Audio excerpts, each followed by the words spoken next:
Okay. So, we will do this is the last exercise on sequential code, and it turns out Numba gives you very good performance. Okay. So, you can take a sequential code of Python, and you can get a C like speed, C of Fortran like speed. So, this Numba is a package. So, you can import Numba, and there are something called decorators. Okay. So, this is the word they use, decorators. They are like commands to Python. So, the sequence part of the code is translated. So, this is compiled in fact. So, you can tell this Numba to compile some part of your code. By the way, Python, not every part of the code will be compiled. Python is an interpreter language, but some function which you use it often, you can say I want to compile it, like sine function or array multiplication, you can compile it. So, and it gives you optimized machine code at a runtime. So, while when it comes there, it compiles it, then uses it. So, first time it may be slow because it is compiling it, but next time it saves it in cache, and next time it is quite fast. So, the speed is as good as C or Fortran, okay, the good Fortran code. So, this is a compiler called LLVM. Okay. It is not using GNU. LLVM is an advanced technology. Okay. It can compile part of the code independently. So, this is also called JIT.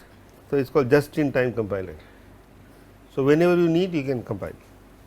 It is not by the way, you must know that for C code or Fortran code, you need the main. Without main, it won't compile, it will just give you complaint. So, you can't compile a function in a C code, but here you can. Okay. So, this is just in time compiler. Here Fortran, that is a problem. I mean, you have to, or C, you have to prepare the whole code then test. Well, of course, nobody does it. We make small parts of the code and test them, then put them together, but still you need to compile the whole code finally. So, performance is comparable to C or Fortran codes, and so we apply Numba to decorators on Python functions. So, this is a good website, you can get more information. I am not going to cover all features of Numba, I will cover only some features of Numba. Okay, the code looks like this. Okay. So, this is a Python function definition. No, def my function, this array A is 2D array. So, I am doing a log of these numbers and adding them. This is exactly like what I did for previous exercises to get this computing time. But one change is from Numba import several functions. So, let us just import JIT. So, this is called just in time, no, this JIT. So, I just put this ampersand JIT, nothing else, you just put this ampersand JIT starting from column 0. Okay.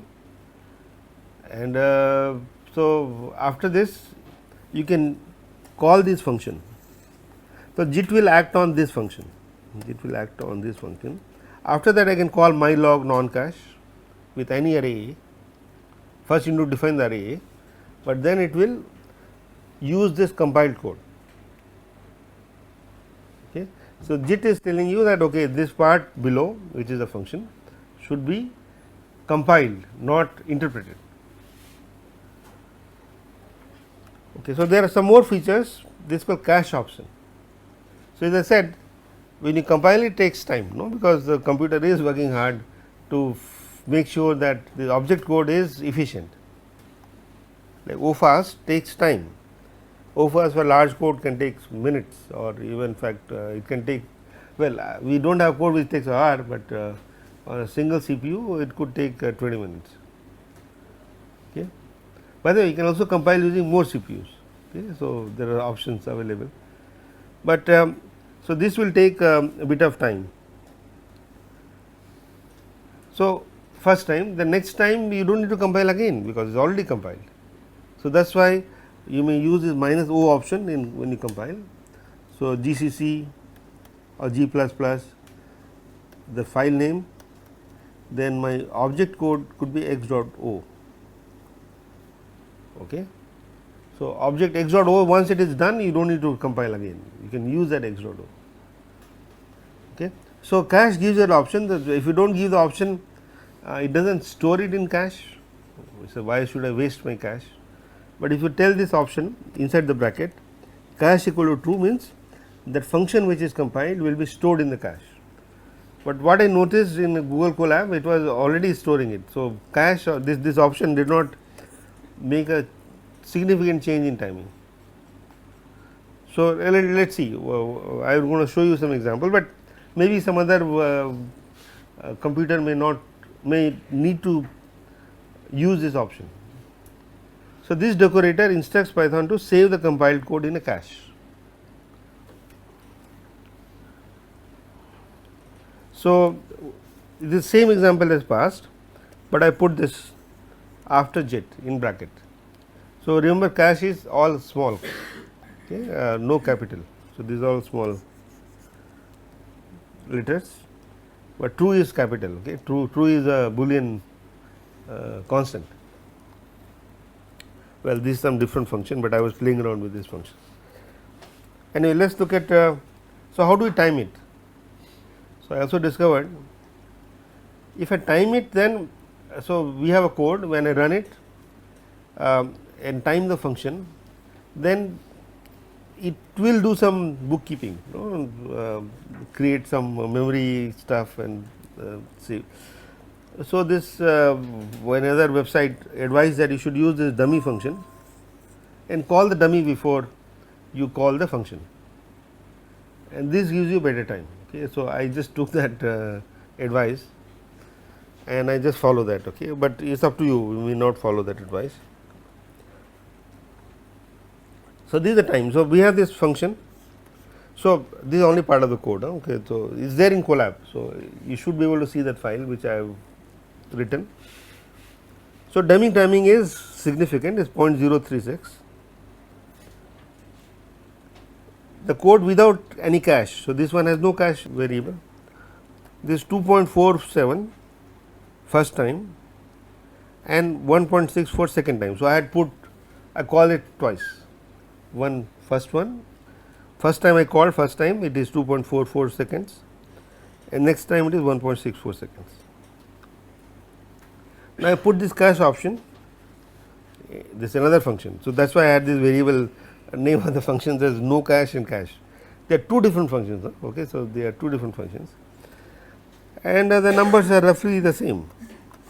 So, I suspect that it already stored it and is reusing it, even if you do not give the cache option. Okay. So, but numbers are, if you do without jet, is very high. With jet there is significant speed up. In fact, this is I am going to show one example, I think I have it. It is same as vector addition, vector operations of Python. Okay.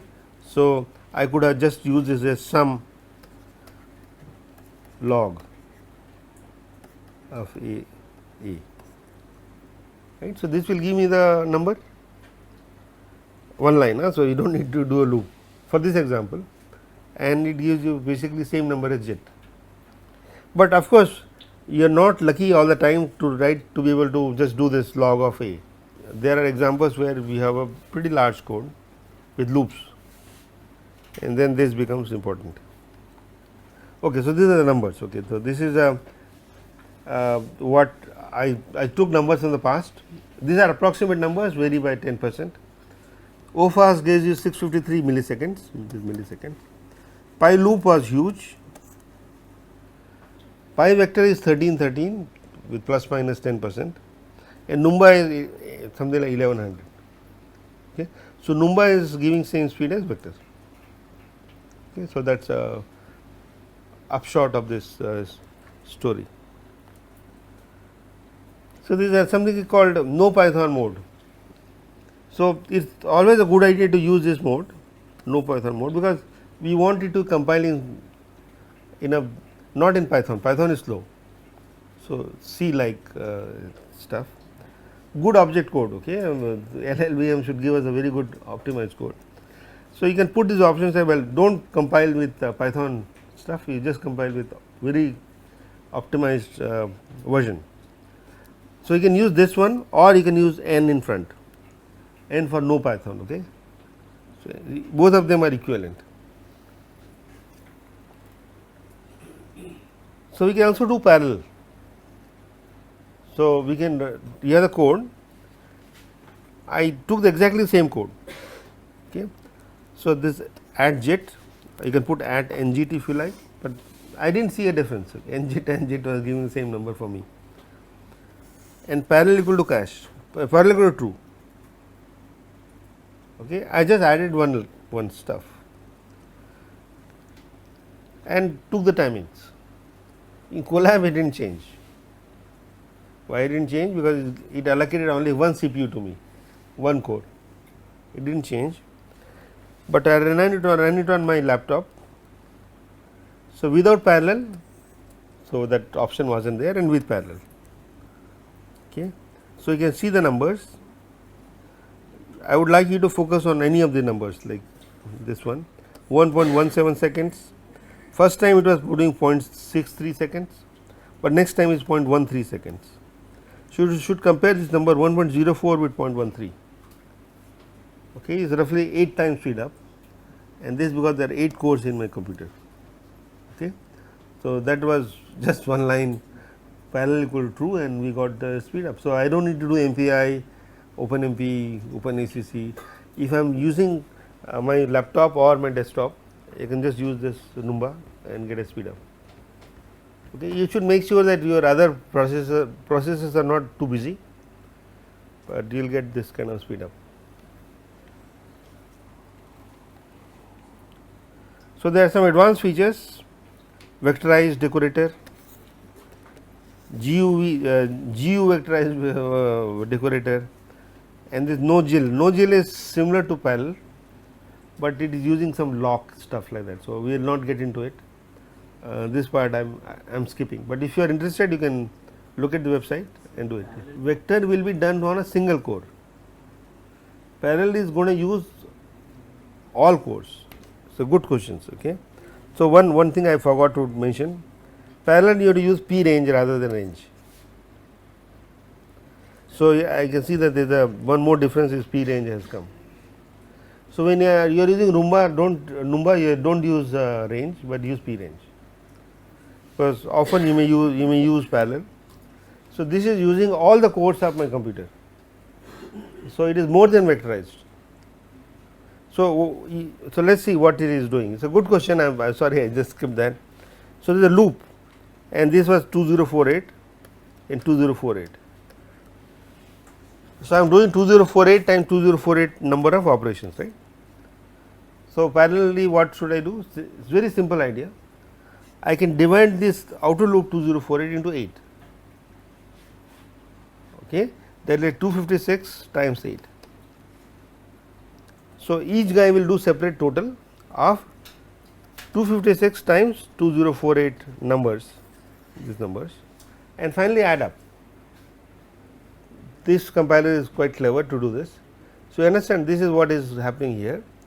We have 8 cores. So, I am going to divide this loop into 8 parts, and each of them does independently and add. We will do the same thing in MPI, which is you have to write longer codes, but this was just one line,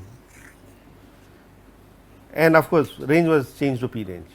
With range it do not work, you have to use P range. Okay. The variable, this variable name is different. Okay. No, you do not set, that will decide by Numba. So, here flexibility does not exist, you have to give the control to Numba. Now, it is not that Numba will speed up every code. So, I took this simple code, just sum log a, right, np.sum log a. Now, this code you can do with Numba and without Numba. This my sum was with Numba. Okay, so my sum was with loop. So loop is what you should optimize. I mean, if I just put a Numba here, well, first of all, you can't put a Numba here. Numba will act on a function. So I can't put a Numba here and add jet and expect any speed. It will give error in fact. Okay. So I have a function my sum, which is using Numba, but same thing it is doing, like my sum. So this one and this one. So first one is gives a number, and second one also gives a number. I don't have a number here. Okay, I don't have a number. The slight speed up in JIT, but not much. Slight advantage I found in when I ran it, 10% or so.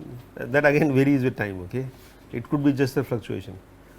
So no speed up with Numba. If I just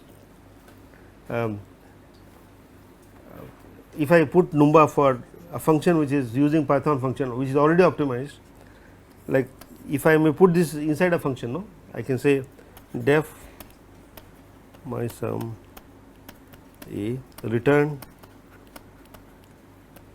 np dot sum a, okay, and put JIT above. I could do that.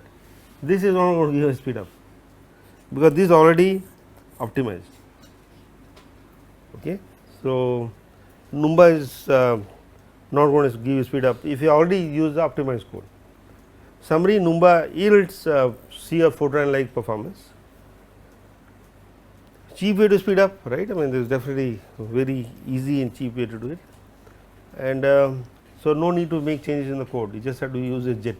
Okay, so I'll end here. I can take question. Yes, yes, there are options for GPU too. Numba has stuff. Okay, let's take a break.